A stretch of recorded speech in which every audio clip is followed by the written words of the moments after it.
Hello everyone, today we are going to discuss a new poem from your main textbook, Hornbill, and the poem is a photograph written by Shirley Toulson, one of the most prominent poetess of Britain. Here, Shirley Toulson, through her poem A Photograph, is trying to give a tribute to her mother. And here the poem describes the three stages in the passage of time. In the first stage, the poetess is trying to tell us the poet's mother standing at a beach enjoying her holiday with her two girl cousins, and she was around 12 years old at that time. And the second stage takes us 20 or 30 years later, and the mother would laugh at the way she and her cousins were dressed up for the beach holiday. And in the coming to the final or the third stage, the poetess remembers the dead mother with a heavy heart. The poetess revives a nostalgic feeling through the poem. And we are moving to the explanation, stanza-wise explanation of the poem. And here the first stanza as the cardboard shows me how it was when the two girl cousins went paddling, each one holding one of my mother's hands, and she, the big girl, some 12 years or so. And here, what the poet is trying to tell us. Here, an old photograph of the poetess' mother, which has pasted on a cardboard, and makes the poet recall the old memories of her mother's childhood. And the photograph is a depiction of her mother's enjoyable moments at the sea beach with her two cousins who were younger than her. And they were walking in the shallow water with bare feet near the beach. And the mother was standing in the middle and holding the hands of her two cousins who were standing on each side.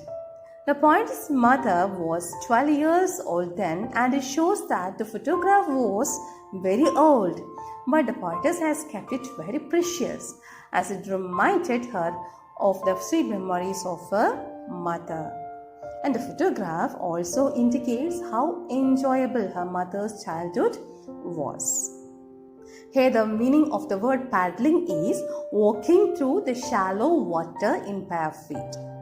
And coming to the second stanza, all three stood still to smile through their hair, and the uncle with a camera, a sweet face, my mother's that was before I was born. And the sea, which appears to have changed less, washed their terribly transient feet. And here the transient, which means temporary or lasting only for a very short period, and the meaning of terribly is extremely. And here what the poetess is trying to tell us, the photograph shows that all the three girls, that is the poetess' mother and her two cousins, stood still and smiled at the camera when the uncle clicked their photograph. And as the weather was windy at that time, and their hair was flying over their smiling faces, and the expression on the faces of their poetess' mother and her cousins was that of happiness and enjoyment. And the mother was looking very pretty at that time, and the photograph was taken a long time ago. Everything has changed since then. Her mother grew up, and now she was dead, and the poet was reviving her memories. The only thing that has remained unchanged, what the poetess is telling it as unchanged, it is nothing but the sea, which has washing the feet of all the three girls.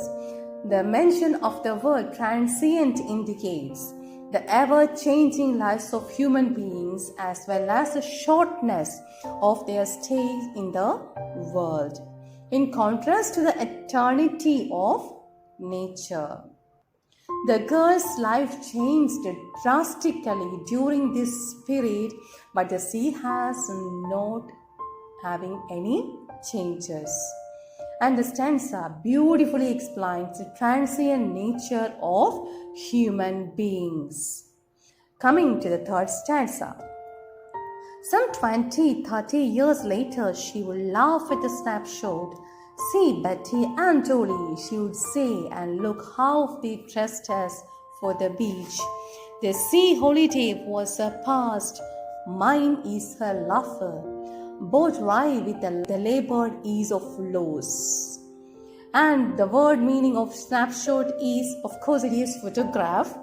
Then dressed as, the meaning of dressed as is put on clothes. Rye, W-R-Y, rye means disgusted. And labored, achieved after a lot of hard work. And ease means comfort. And what the poetess is telling to us, even 20 or 30 years later, the mother would look at the photograph and laugh nostalgically, remembering the happy memories of her past. Mother would look at the photograph and comment on the dresses worn by the cousins Jolie and Betty and herself. And the sea holiday was her mother's past. And she is saying that her mother's lover has become a thing of the past for the poet, as her mother was now dead. And the poetess still remembers how her mother would laugh at the photograph, remembering the sea holiday with a fondness as well as a sense of loss, because that time would never come back. In the same way, the poet feels nostalgic, thinking about her mother and her laughter, which has become a thing of the past. The words labored and ease are opposite to each other, but describes the same entity or the same loss. Moving to the very last stanza, the fourth stanza. Now she has been dead nearly as many years as that girl lived. And of this circumstance, there is nothing to say at all. It's silence, silences. Circumstances, of course, you know the meaning of circumstance, it is situation.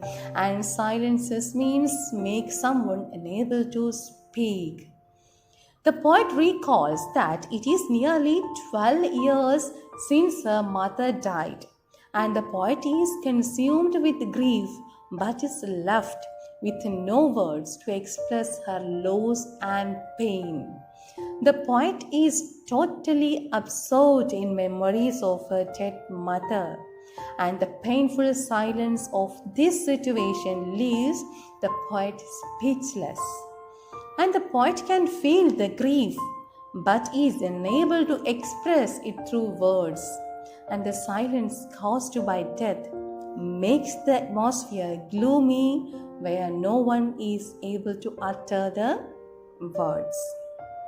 And here now we are moving to the poetic devices that used in the poem as allusion there, alliteration, oxymoron, personification, and transferred epithet.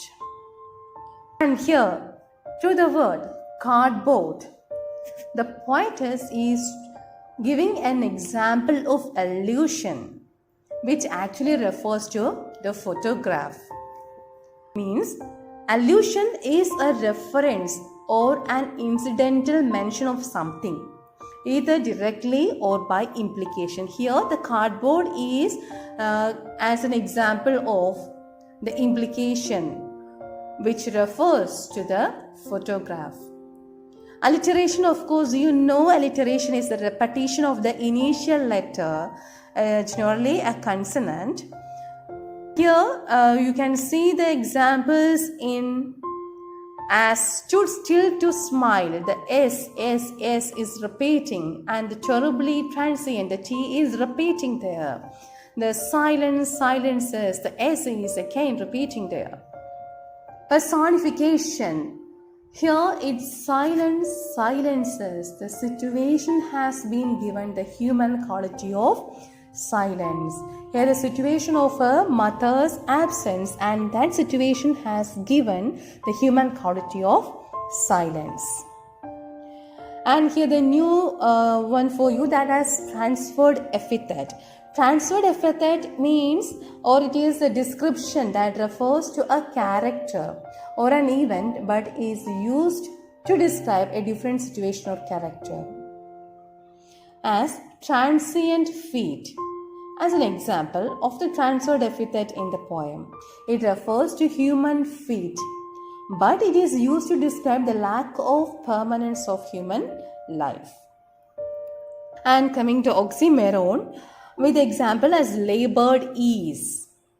A labor meaning with great difficulty, and ease means of course comfortably or easiness, and both words have opposite meanings, but here they are clubbed together. That is, in this literary device there are two opposite ideas that are joined to create an effect, that is oxymoron. I hope the poetic devices and the poem is very clear to you. Thank you all.